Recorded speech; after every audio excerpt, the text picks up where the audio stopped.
Sehingga seperti saya ini masih punya desa-desa binaan di Sragen, di pedalaman Papua sekalipun. Saya punya santri banyak di Papua. Itu kalau cerita itu unik-unik. Itu mau Jumatan, itu nggak ada orang Papua.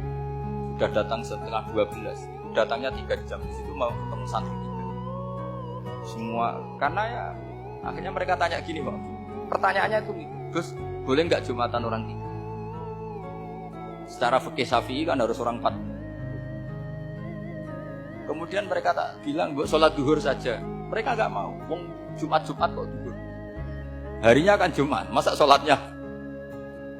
Sehingga kita yang jadi kiai akhirnya nyari fikul madzhabil arba. Nyari fikih madzhab. Ternyata Imam Malik membolehkan orang 6. Ada yang bilang 12. Yang penting keceluk jampun. Jampun itu kelompok. Kalau 3 kan belum keceluk apa? Belum disebut apa? Ini penting saya utarakan supaya kita berjuang itu bukan karena servis seperti ini kayak Ulil Albab, masjidnya keren, kampus swasta tertua, masuk nomor 1-2 di Indonesia.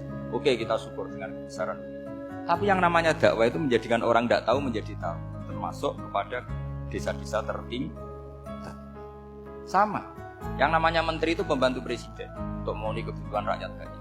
Sekarang misalnya menteri pertaniannya itu hebat, cerdas, tapi petani nggak mau nandur padi mau apa? Coba yang membantu ketahanan pangan itu para petani mau nanam padi apa karena menteri pertanian? Karena petani mau nanam. Ya sudah GR saja, kita pembantu presiden karena ikut menyumbangkan ketahanan. Tapi kamu kan nggak digaji, kita keren, ngamal tanpa harap gaji. Ini penting supaya Anda itu nggak hati kecil gitu. Ikut menyumbang negara tanpa ingin dapat, keren nggak? Nah, itu nubuah. Apa? Nubuah. Orang Ansor itu seperti itu. Sehingga ketika Rasulullah wafat dan ada kompetisi kepemimpinan, itu orang Ansor nggak ikut. Sudah kita makmum saja, silahkan dibagi. Saking baiknya orang. Nah, makanya saya ulang lagi ya. Kecerdasan nubuah ini yang nggak difahami orang Khawarij. Orang Khawarij cara berpikir yang kerja banyak harus dapat. Sementara kecerdasan nubuah enggak.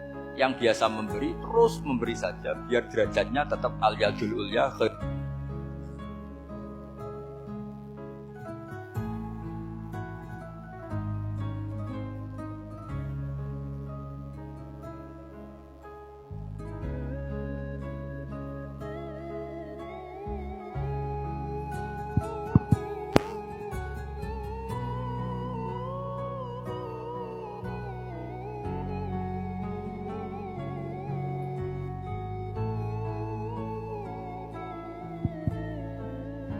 Bismillahirrahmanirrahim. Ini saya baca supaya dapat berkahnya ulama-ulama dulu, karena ini dikarang oleh ulama yang dipakai rujukan seluruh dunia.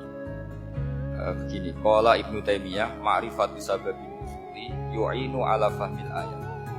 Jadi mengenali asbabun nuzul itu membantu memahami secara benar ayat ini. Karena tadi kalau ayat itu dipotong, itu maknanya bisa kacau kayak tadi. Famastam ta'tum bihi minna fa'atuhunna ujurahun. Kalau diterjemah itu kan mendukung kawin mut'ah.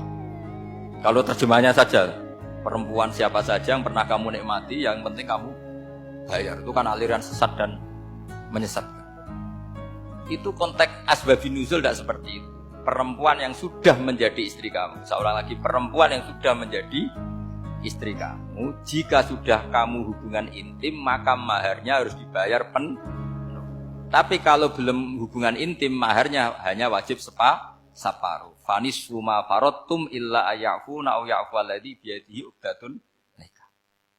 Tapi tadi kalau di Indonesia gimana Gus? Ya itu yang repotnya, maharnya itu tadi mau kena atasan dan apa? Bawahan. Wah kacau kalau di Indonesia. Sehingga kita bingung kalau dalam logika Arab kan gitu.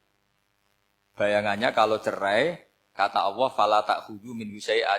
Harta yang sudah kamu berikan ke istri jangan diambil lagi. Sampai dilarang ngambil tuh karena jumlahnya banyak sehingga kepikiran ngambil. Kalau di Jawa enggak usah dilarang, sudah tidak akan ngambil karena rukuhnya sudah lusuh. Itu susahnya baca Quran di Jawa ya.